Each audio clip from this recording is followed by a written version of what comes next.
Welcome to another edition of Because They Matter. Forever on a mission, committing to encouraging, educating, and empowering parents, raising their children in an impactful and loving way. Because they matter. Now let's welcome our co-hosts, former single-parent mom and founder of Single Parent Advocate in Dallas, Texas, Stacy Martin. Also along, founder of Single But Not Alone and the reigning Miss Capital City, Illinois, Rhiannon Graham. And I'm Scott Murray, speaker, author, journalist, and CEO of the Scott Murray Scholarship Foundation and Lifting Spirits, Building Dreams. We welcome you all to Because They Matter. Hello, welcome. Delighted to have you on board as we welcome you to Because They Matter. It's a brand new show. This is our inaugural program. My name is Scott Murray, alongside Stacy Martin. We're the co-hosts of this program, and we're really excited about what lies ahead as we talk about single-parent advocates and single-parent families and what moms and dads are doing if they find themselves going in different directions, and what happens to those kiddos out there, the children of these single-parent families. So that's what we're here to talk about. And we're going to be speaking with some incredible guests during the course of the weeks ahead. And we have one very special guest that we're delighted to welcome today. So I'll let you take it away and introduce numero uno, our inaugural guest. Go ahead. Okay. Thank you, Scott. Well, I'm super excited to be introducing Rhiannon Graham. In the course of serving single-parent families, I have absolutely run into so many people who want to help. And this young lady wants to help. She is Miss Capital City in Illinois, and she's got a lot to say about being raised in a home by a single parent and how she'd like to help make that better. Rhiannon. So how about that? Ladies and gentlemen, drum roll, please. There she is. Hello, Rhiannon. Welcome.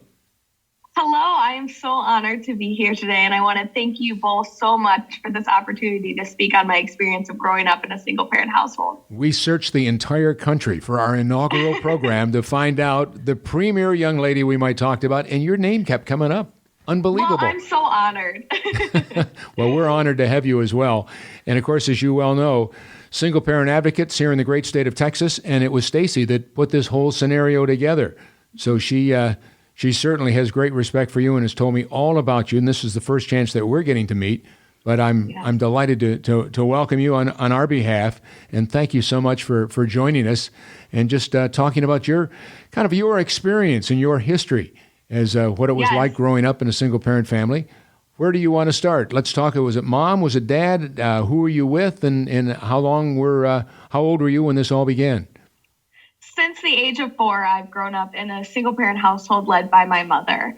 And I've competed in pageants since age 3, and I truly accredit much to my success in professional life to it through interview skills, public speaking skills, all those different things. And I always have had this lifelong dream of becoming Miss Illinois. Well, if you didn't know, children of single parents have odds against them that they won't even graduate high school, that they'll be addicted to substances, many different obstacles, let alone to become Miss Illinois. So when I got involved in the Miss America organization, each delegate has a platform community service initiative that they're passionate about. And what I was passionate about was children of single parents. So that's where I came up with Single But Not Alone, advocating for single parents. And I was looking for partnerships throughout the United States, and that's how I came across Single Parent Advocate. And it's really been an honor to partner with this organization to further helping single families. Well, I tell you what, I don't know about you, Stacy, but this is the first time I've ever met Rhiannon, and yet you speak extremely well. Where did this all come from? Was mom very focused on being able to communicate with, in a respectful but very positive, productive way? I'm most impressed. Well, thank you. That's honestly a huge comment.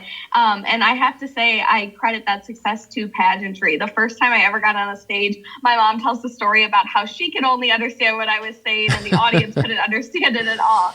So it's come a long way in those 19 years, but I've been told in interviews for student government or job opportunities that I've gotten the position just because of my speaking abilities, and I credit that to pageants and interviews. Okay, that makes sense. I wonder where it might have come come from because Yes. you speak. Yes, No, you lots of speak and years of communicate. pageantry. Yeah, you speak and communicate very well. Would you not agree? Oh, Thank you so much. absolutely. Absolutely. And she does a lot of work in the community up in Illinois. She's been speaking at schools. Why don't you tell us a little bit about that, Miss Rhiannon? I just am so inspired by what your message is going out to kids right where they're at. I would love to. So through Single But Not Alone, I have the Not Alone movement. Under the Not Alone movement is a ribbon program, a speaking tour for schools, and scholarships. As you mentioned, the school tour, I visit elementary schools, middle schools, and I talk about my story of growing up in a single parent household and those obstacles. And recently, what I do when I visit these schools is I give each student a success plan. So that success plan helps them beat the odds and talks about getting involved in sports, taking care of your physical health and mental health, which are all ways that will lead that student to success, no matter the odds that are against them. As a parent, when you have your own family someday and you have 3 kids, 5 kids, whatever it might be, what is the message, the most important message that you'll want to share with them? Certainly, you certainly want to find a guy that's going to be a good man and somebody you move forward with, no matter who it might be.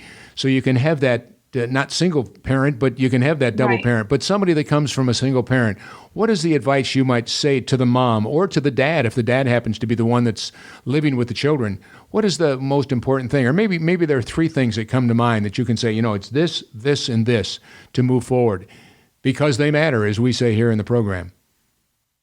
And I love how you said to dads also, because it's not just single moms out there. Right. There's as many single dads also. So one of the biggest things and messages that I would share for those single parents is a message my mom gave me, which is just try different things. And growing up, I've been involved in so many different activities, some that I was good at and some that I honestly wasn't good at. But all of those activities that my mom pushed me to be in led me to that success. With growing up in a single parent household, it's hard because there's just one parent trying to pick you up from school, trying to manage the homework, trying to get you to activities. But I had positive role models like coaches, pageant sisters who led me to that success because I tried many different activities growing up. And that's why actually on my social media channels, I have a segment called Single Sundays, where on Sundays, I highlight a single parent to share their story of words of advice and words of encouragement to other single parents who are going through the same struggles for our community. Very interesting. Oh, it's absolutely amazing. And I think that what happens is when we talk about single parenting, I was thinking about this. If you're a single parent, single mom, single dad, single grandparent raising children alone, you're really not single, but you feel so isolated. And that has been a theme with families that we've been serving with Single Parent Advocate across the board is you're lonely but not alone. And I don't know, Rhiannon, did you ever have that kind of phenomenon in your own heart as the child of a single parent? And how did you address it? How did you and your mom address it in such a great way? Besides activities. As I've gotten older, there's a lot of things in my childhood that I really didn't realize that were real struggles. So for one instance, my mom was skipping meals because we didn't have enough money for food, but I was sitting at the dinner table eating. But I didn't realize growing up, I just thought she wasn't hungry. But now as an adult, I realized that there was financial struggles like that. So truly, I think that if my mom would have had a program like Single But Not Alone or Single Parent Advocate that she could have leaned on when I was growing up, that would have made her feel not alone. And that's why I think it's so important that we're opening up this discussion of why they matter and different things of that nature. That is really, really authentic. And I know a lot of single families are among what we call the working poor or hidden homeless, and they're in this messy middle type of a situation. And I know as a former single mom, I was in there, Scott, in that mix. And I had to try all kinds of things to try to make the ends meet, to get the rent paid, the car payments done, the food on the table, the education and activities for my son, And I think kids like you who get in there with their parents and say, we're going to do this together, I just want that to be an easier mix, so that Connection. nobody's feeling so isolated, right? Because we're always talking to the kiddos or to the parents, and everybody feels isolated. And so I think, that's why I brought the topic up. Right. No, I think it was a great topic to bring up. And a lot of times there isn't a lot of resources for single parents. It's actually really hard for us to find that. And that's why I was so glad on my journey I could connect with your organization who truly helps single parents. Because a lot of times I think single parents are forgotten about when you think of struggles in the United States. So I'm really glad that we're opening this discussion. Do you have a relationship today with your mother? Yes, we have a great relationship. And what is it that you share with her day to day? Or do you look upon just the opportunity to maybe, I don't know if give back is the right word or right phrase to use, but all that she obviously has done for you, because you just the first time that we're meeting, but I'm most impressed with you. And certainly, as you said, the pageant and the training that went along with that obviously has opened up some doors for you and given you a great deal of confidence. But above that, I just wondered, what do you say to your mom? How do you support now your mom? Is she doing all right financially, mentally, emotionally? How's mom doing? We're in a lot better place than we were when I was growing up. But one of the best things I can say is she taught me the value of hard work. Truly, I watched her do it all alone, and she instilled in me that if she could do it, that I could do it. So by me being a first generation honors graduate and getting my bachelor's degree, by competing for Miss Illinois and working hard for all these accomplishments, that's truly showing her that all her sacrifices paid off for myself. And I'm sure she, in a positive way, can kind of live her life, at least at this point, this stage of her life, in you. Yes. She still supports me, though, no matter what. She goes to events with me, different things of that nature. Right. So she still is a huge support system in my life. I think a lot of times, we talk about single parents getting remarried. And I've always said there are the Ds, right? Death, divorce, disease. There's disasters and all kinds of situations that cause rifts in parent-child relationship, and overcoming all of that involves a great deal of tenacity and determination. And that's the big D right there, is determination. And that's what I see in you, Rhiannon, and in your mom. And I think there's got to be a way to stop dwelling on what didn't happen and move forward into what we can do together. Correct. And like I say, I want to be an inspiration for when I visit those classrooms of a child who's sitting there and going through some of the same things I did, whether that's court or different adversities that they're facing, of an inspiration of hope that, oh my goodness, this young lady standing in front of me and she grew up with same statistics against her and she was still successful. Maybe I could be successful too. Absolutely. And it is kind of like the elephant in the middle of the room, right?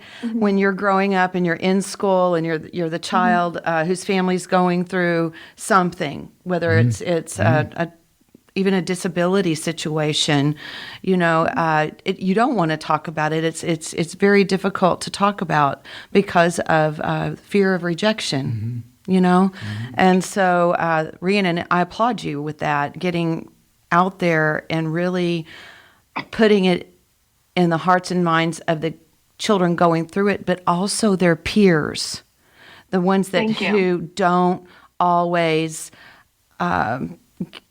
respect the challenges that a family like that goes through.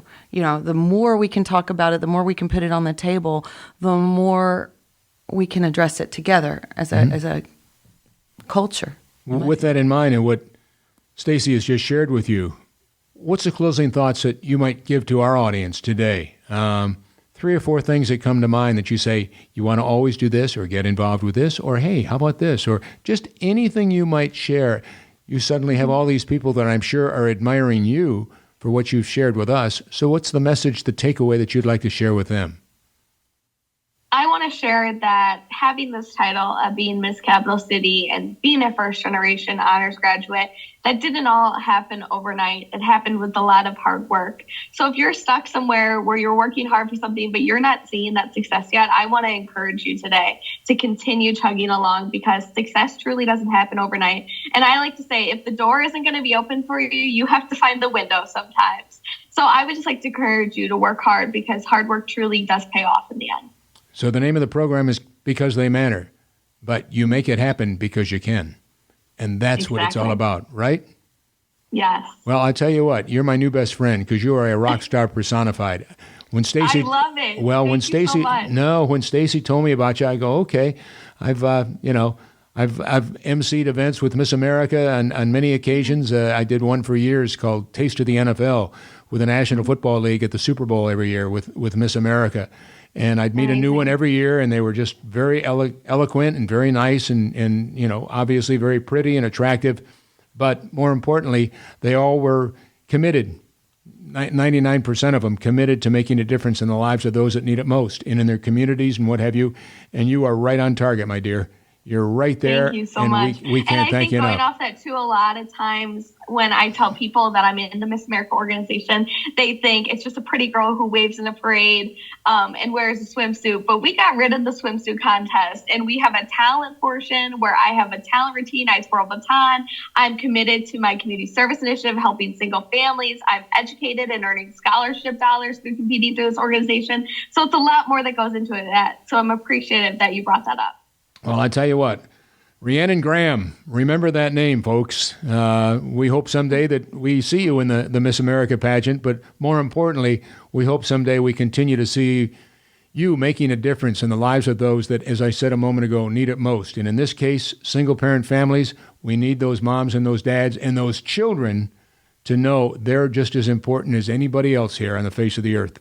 They need to be given the support that they need, and you're doing that every single day. So thanks to you and thanks to my sidekick here. Thank you.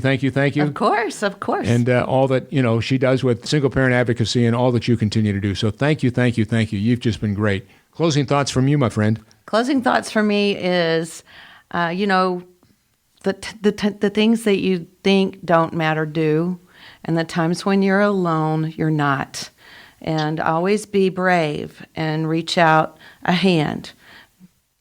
That's my thought for today. Sounds great. Because They Matter is the name of the program. Thank you so much. On behalf of Stacy, I'm Scott, and of course our special guest, our premier guest, Rhiannon Graham. Thank you. Good luck to you. We're pulling for you, my friend. Thank you so much.